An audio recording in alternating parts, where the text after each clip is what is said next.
Sa ating pag-aaralan po, ano po ang dapat nating gawin para po tayo ay umunlad? Mga kapatid, hindi maitatanggi, karamihan sa mga tao ay mahilig na humanap po ng mga system. What is key to success in this life? Marami po tayo makikita, marami po tayo mapapanood na ganyan, at marami magde-demo po sa atin kung ano po ang key to success sa buhay na ito. Ano ang pamamaraan para umunlad? Ating tatalakayin, tuturuan tayo ng salita ng Diyos kung paano po umunlad ang ating buhay at kung paano magkaroon ng kasapatan.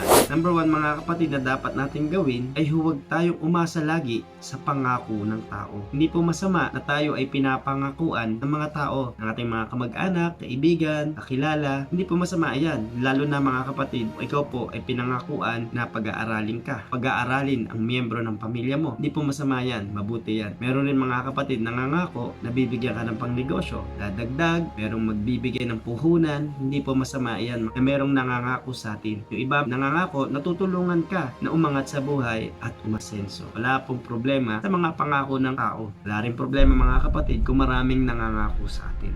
Ang problema lang, doon na tayo lagi nagtitiwala. Yun pa magiging problema natin. Kaya ang number 1 na dapat natin gawin, huwag tayong magtiwala lagi sa pangako ng tao. Mabuti po, mga kapatid, kung yung pinangako sa yung pag-aaral, pinangako sa yung negosyo, at pagtulong sa pag-angat sa buhay ay nangyari at nagawa. Mabuting bagay po yan. Malaking kagaanan po talaga kapag yung pangako ng tao ay natupad sa iyo. Yung pinangako sa iyo ay nangyari po. Pero mga kapatid, hindi ibig sabihin na kapag may nangako na sa atin, ay wala na tayong gagawin. Hindi ibig sabihin na pinangakuan ka na ganito, binigyan ka ng mga salitang magaganda, ay wala ka nang gagawin. Doon ko na laging magtitiwala. Sabi ng Biblia, mga kapatid, huwag tayong maging tamad.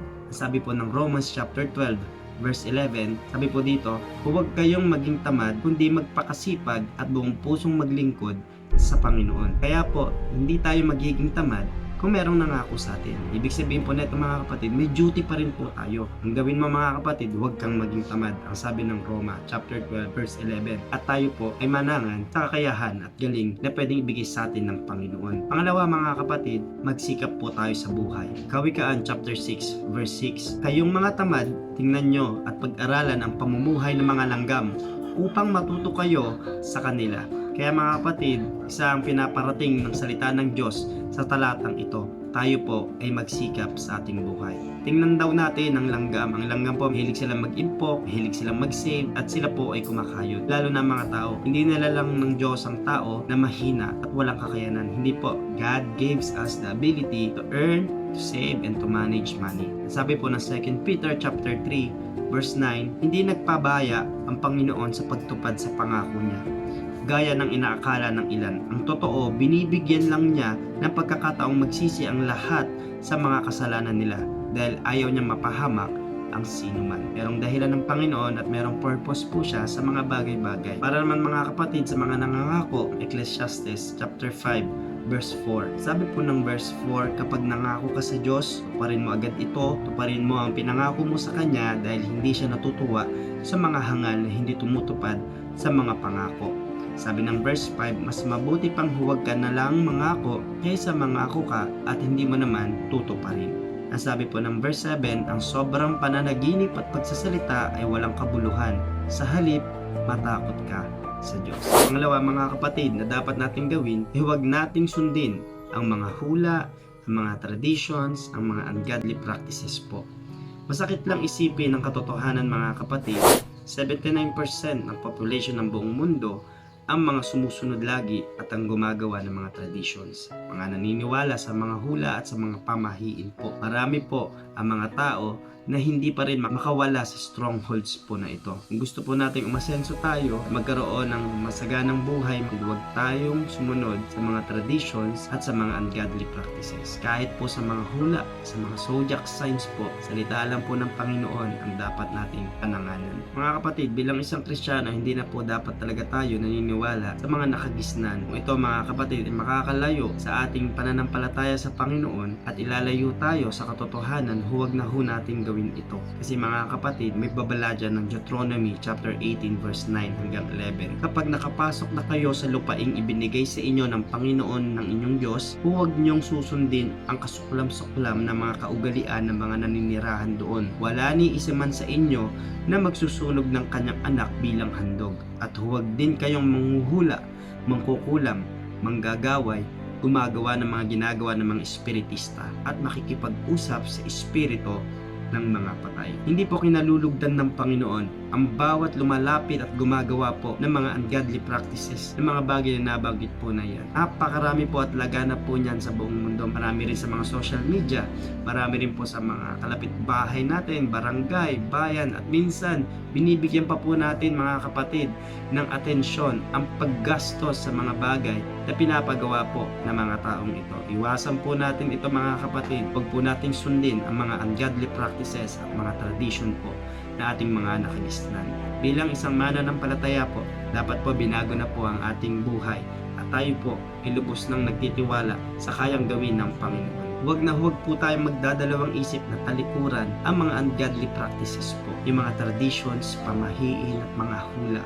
Talikuran na po natin iyan. Huwag tayong matatakot. Iwanan po ang mga bagay po na ito. Pagkos mga kapatid, lumakad po tayo sa katwiran at sa katotohanan. Sabi ng Kawikaan chapter 29 verse 25, mapanganib kung tayo ay matatakutin. Ngunit kung magtitiwala tayo sa Panginoon, ay ligtas tayo. Huwag na huwag po tayong matatakot sapagkat sa kamay ng Diyos, ligtas po ang bawat isa. Ang gusto ng Diyos sa buhay po natin, umunlad po tayo. Hindi po tayo pinahihirapan ng Panginoon tulad ng nakagisnan ng tao. Ang daming binabayaran sa mga nilalapitang hula, maraming binibili ng mga accessories para magkaroon ng swerte sa buhay, sa bahay. Pero alam niyo mga kapatid, hindi naman talaga yon ang totoong kagaanan ng buhay at susi para tayo umunlad. Susi natin para umunlad ay ang Diyos pa rin. Ang Diyos pa rin po ang dapat nating pananganan sa buhay po na ito. Ang sabi po ng Awit chapter 46 verse 1, ang Diyos ang ating kanlungan at kalakasan. Siya'y laging nakahandang sumaklolo sa oras ng kagipitan. Sa verse pa lang na yon, nagpapakita na pinaparating sa atin na merong Diyos na handang tumulong po sa atin. Kasi ang Diyos ay laging handang sumaklolo sa bawat anak.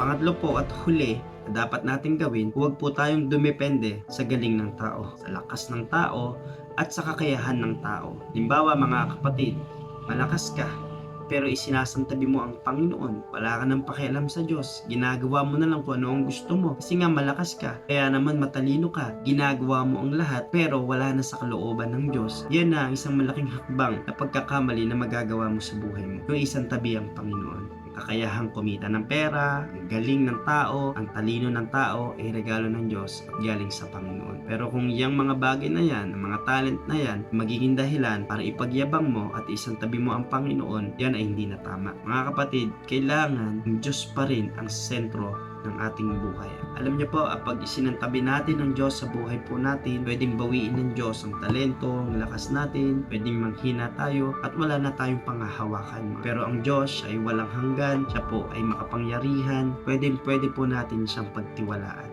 Yan po ang sabi niya. Sabi ng Kawikaan, chapter 3, verse 6 hanggang 7, alalahanin mo ang Panginoon sa lahat ng iyong ginagawa at ituturo niya sa iyo ang tamang landas. Huwag mong isiping napakarunong mo na, matakot ka sa Panginoon at huwag gumawa ng masama. Ang kakayahan natin, ang lakas natin at talino natin ay maparangalan ng Panginoon sa buhay po natin. Ang isang taong humble at isang taong lumalakad sa kalooban ng Diyos ay pinagpapala talaga ng Diyos. Pagkos ang Diyos pa rin, number one natin. Siya ang nakakaalam kung ano ang makakabuti para sa atin. Lagi natin siyang unahin. Ang sabi ng Matthew chapter 6 verse 33, kaya unahin nyo ang mapabilang sa kaharian ng Diyos at ang pagsunod sa kanyang kalooban at ibibigay niya ang lahat ng pangangailangan ninyo. Lagi nating tatandaan sa ating pinag-aralan, paano tayo umunlad sa buhay, huwag nating kakalimutan ang Panginoon. Put God first in our lives. Lagi nating sangguni lahat ating plano, ng ating naisin bago po tayo magsagawa sa ating buhay. Pagkatiwala natin sa Panginoon ito at hilingin ang patnubay ng Panginoon. Salamat po sa inyong oras, mapabata, mapamatanda, ating mga napag-aralan ay magsilbing kaalaman po at maging lalim ng ating pananampalataya. God bless you all po. Kapatid, thank you kung nakarating ka sa huling part ng video ito. May tanong ka, let me know in the comment section, try ko sagutin. At kung may request ka na topic na pwede natin gawin sa susunod na content natin, let me know, lagay mo lang sa comment section. Kung may prayer request ka at nahihiya kang ilagay yan sa comment section, pwede ka makipag-communicate sa akin sa Door of Faith Church San Juan La Union na FB page natin. Meron din akong account na Gabbueno sa Facebook at sa Instagram. Huwag ka mahihiyan makapag-communicate sa amin kapatid. At kung gusto mo pa ng mga ilang ministry na makikita dito sa Destino, dalaw ko lang sa Door of Faith Church San Juan La Union. Salamat kapatid. Kung gusto mo rin makipag-communicate, mga donation na ibibigay sa ganitong larangan ng paglilingkod, pangangaral ng salita ng Diyos, free mga kapatid na tayo tumatanggap ng mga ganyang bagay to expand the kingdom of God. Salamat. Mag-send na rin tayo mga kapatid ng mga details tungkol po sa donation, mga emails, mga GCash number sa description box. Salamat kapatid. Hanggang sa susunod pagkikita natin. God bless po.